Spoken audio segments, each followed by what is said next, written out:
Hi, this is Darla from DD Design Inc. and today we'll be making a polymer clay steampunk cane. Here what I'm using is I'm using my extruder. I'm using my square disc to extrude the black and gold clay. And what I did was I filled my tube completely with both the black and the gold. I've already extruded the gold and I've cut those into 1-inch sections. And now I'll use one of my gold pieces to quickly cut the black pieces.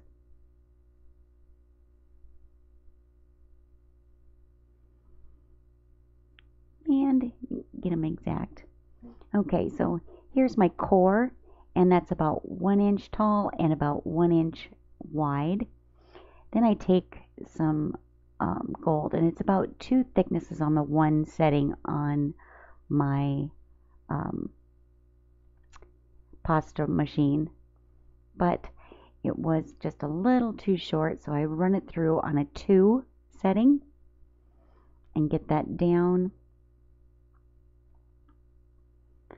And I just wrap my core there and cut.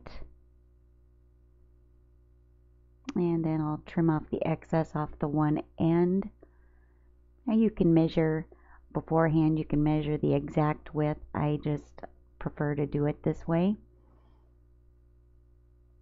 And you also can make the core smaller if you want to. I was just playing around and I just decided to do it 1 inch. Here what I'm doing next is I'm taking the 1-inch sections and I'm alternating with gold and in black. But remember, when you end, you have to end on opposites. So if you start with the gold, you'll want to end with black.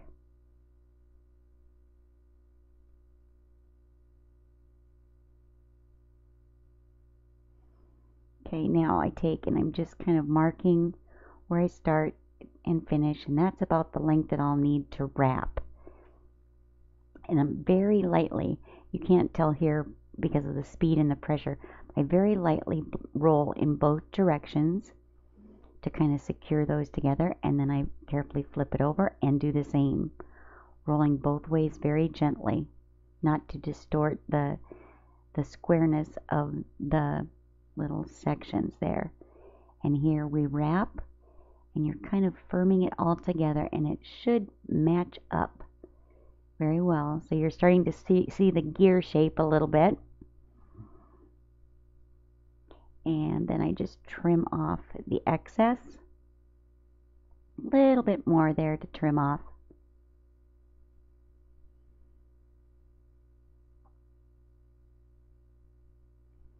And I give it a quick roll just to kind of firm those up and kind of smush them into place. Then what I want to do is I'm going to cut off another section of gold, soften it a little bit with my hand, then run it through the pasta machine till I get about a 12-inch strip. And this I'm just going to roll till I use up all the clay, and I just roll it around because I want to get a good thickness there. And once again, trim off the excess off one side.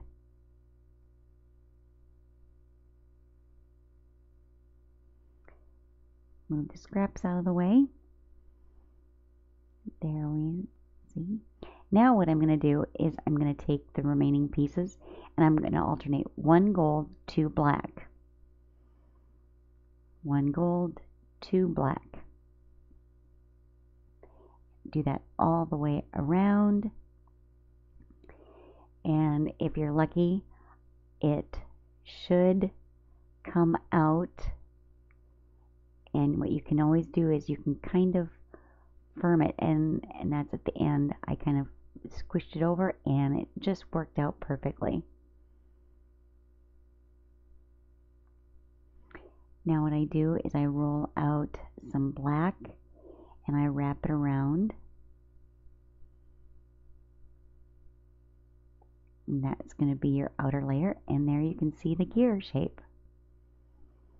And what I did was I took this and I put it into the freezer for about 30 minutes because my black clay was getting soft. When it came out of the freezer, I decided I want that outside layer to be a little bit thicker, so I wrapped one small band around, not worrying so much about the edges, just wanting to get that interior a little thicker because that will squish out to the outside edges. So then again, as with all canes, reducing from the center, I get it reduced, and this is the big reveal.